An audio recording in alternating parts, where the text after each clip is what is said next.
Good morning. Ayun na ang ating kulipot, oh.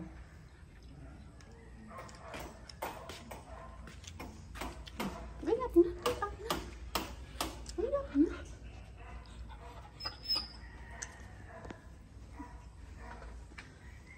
Ayan yung ating ano. Ang kahapon yung beam. Ginawa nila. Today, ayan. So, tinaas nila yung ano.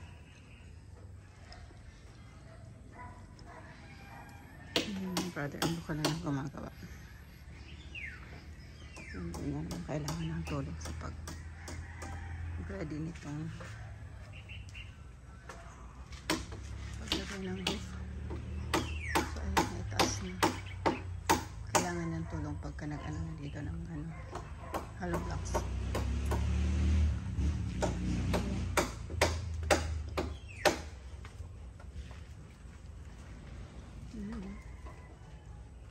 Paro-paro.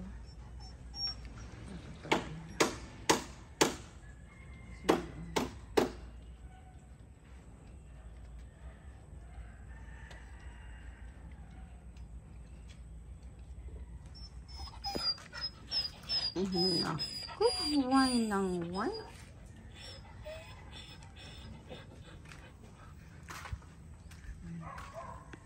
Tapos yung ating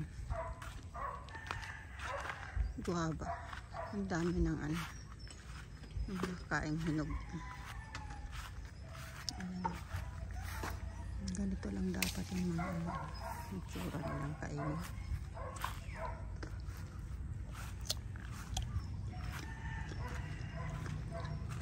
Ayun pala, ano na.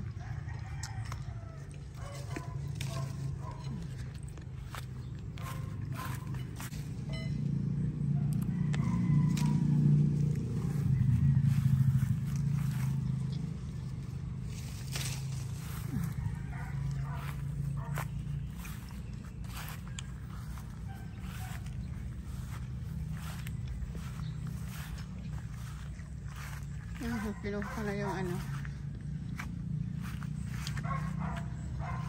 yung dulo ng bamboo para pagapangan ng ating ano, watermelon.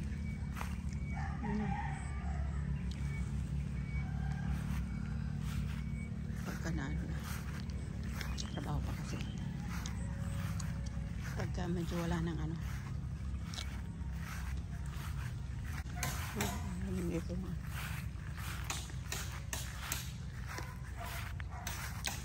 Ito aayos-ayosin ko to pagka ano na itong sweet potato para pag nag-cut na ng grass hindi sila makat.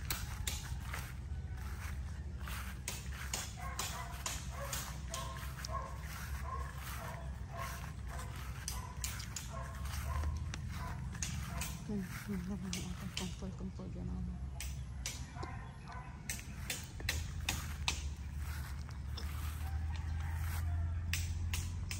Ayan, nabuhay na yung ano.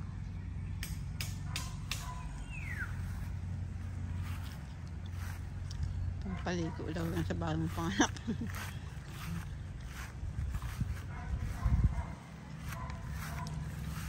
Ay, ayan, meron pa pala dito. Dilaw na.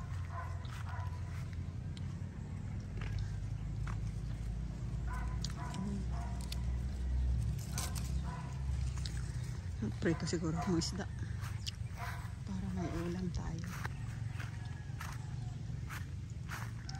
Pinaprops ko na yung ano kagabi.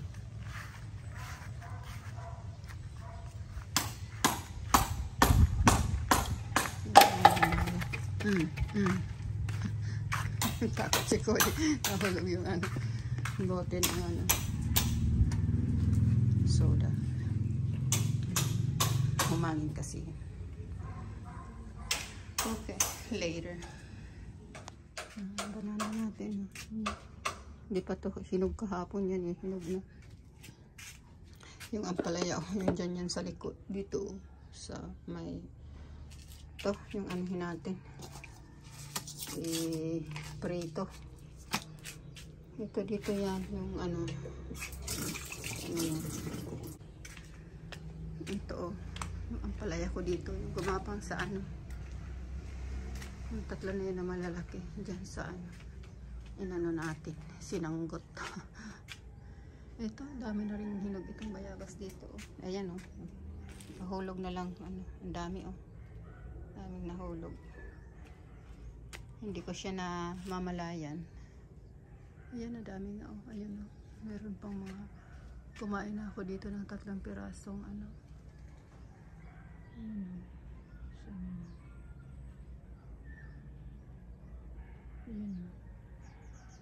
Hinog na. So, ang dami. Bilis lang mahinog. Okay rin siya. Ito nga.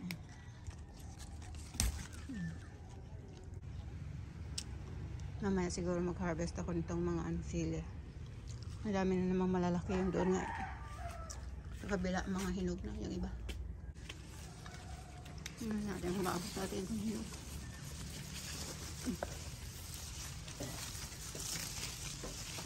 Hindi. Masyado mataas.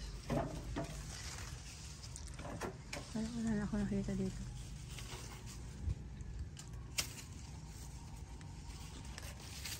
Ayan ang dami. Ayan na. Prito na natin yung ating isda. Tapos sinarvest ko na yung sili. So, siguro later, ko na yan lutuin. Tapos ito yung ampalaya. Ang init, kaya tinatamad ako. Kukuha sana ako ng mga pa dyan, yung mga dahon-dahon. Dahon-dahon kangkong. Tapos ano yan? Ito yung moringa. Ano ba to? Kalimutan ko na. Sus. Basta yung moringa. Nakalimutan ko yung malunggay. So, lutuin natin yan. Kahit mamaya na kakain. So, okay lang naman yun. Okay. Ayan na yung ating bahay kubo. Bukas daw malalagyan na yan ng roof. So, papabili ako ng ng umbrella niyo. Okay. Ayan yung ating sili. Parang sinasangag lang. Buo siya. Hindi ko na siya kasi mas medyo matagal yung niya na hindi nasisira pagkabuo. Pagkabuo siya. Hindi masyadong na So,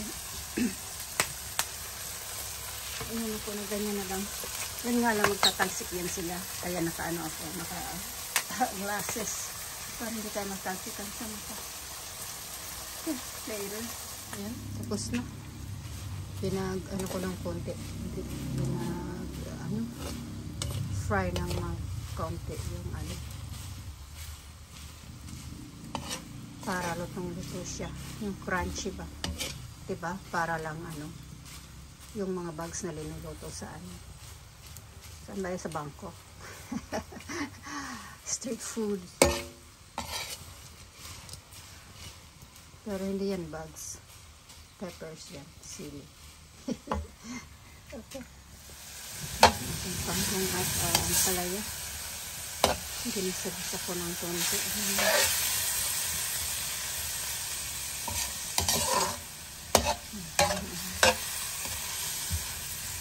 Siguro maanghang to kasi dito yung sili. Hindi ko na hinugasan. Ko na. So, siguro mag-1 o'clock na. Hindi pa ako kumakain.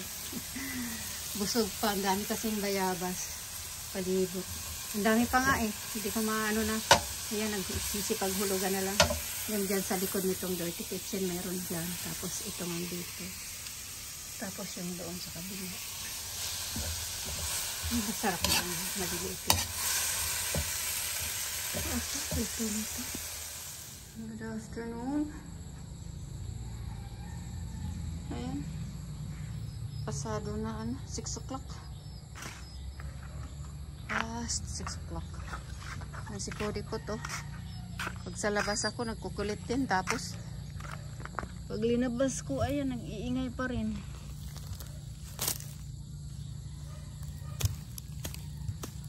Right? Ayaw ko sana yan dyan. Ano, ang kulit kasi. Ano tayo, inunod ko na itong ano. Ay, ito pala yung nagawa today. Yesterday. Day 5. Saka day 6 ngayon. Ano, yung day 5. Yung naggawa sila ng casing sa beam. Tapos nabuhusan nila yesterday. Tapos ito yung mga ginawa, mga ano nitong mga aanuhan nila. Ano ba yan sa Tagalog? Aanuhan nila yung aapakan. Tapos today, ayan yung nalagay yung tatlong, ano ba yan? Trusses. Tapos itong mga ano dito complete na 5 pieces dito. Tapos dito nakalagay siya ng 2 pieces. So ano pa, 3 pa ngayon. Ayan, may isang buo. Tapos ito pwede itong mga ano, pag anuhan na lang, dugtong-dugtongin. Ito yung isang buo. Tapos ito may dalawang ano, magdugtong yan. So dalawa. Tapos dito meron pa pala dito, inano nila, ginamit nila ito, oh. Pwede rin to. Ito na lang lahat ano, atipo. Kasi ano niya sana ng niyog. Pero pwede siguro yan eh. Yun, oh. Isa, dalawa. Pagdugtungin. Tapos ito, tapos kung ano pa nga, meron pa dito eh. Ito. Bagay maiksi na lang to. Pero pwede rin to kung kailangan. Ay, ano. Pero kasi na yun. Palagay ko. Isa, dalawa. Siyempre pagpuputulin itong ano tayo at ang lamok. Tsaka ano na to. Kaso hindi naman to maanot basa. Kanina sana mainit. Dapat inano ko na to. Kaso tinabad ako. Tinamad. So yan bukas. Sabi niya mabubunga na ito bukas. So we'll see. So yan. Kasi sabi ko dapat mag ano siya hapon na eh. Para walang init. Kaso may mga ano daw siya. May mga ano rin. Mga gagawin. Kaya pagka napakainit. Saka nagaan. So yan muna ang ating ano update sa ating kubo. What? Ngayon say bye-bye na. Bye-bye na. You go inside. Ay, mag-ano pa pala ito. Ngayon say bye-bye. Bye-bye na. Bye-bye na. Bye-bye na mo. Oh, your house is almost done. Oh my goodness. Okay, bye-bye.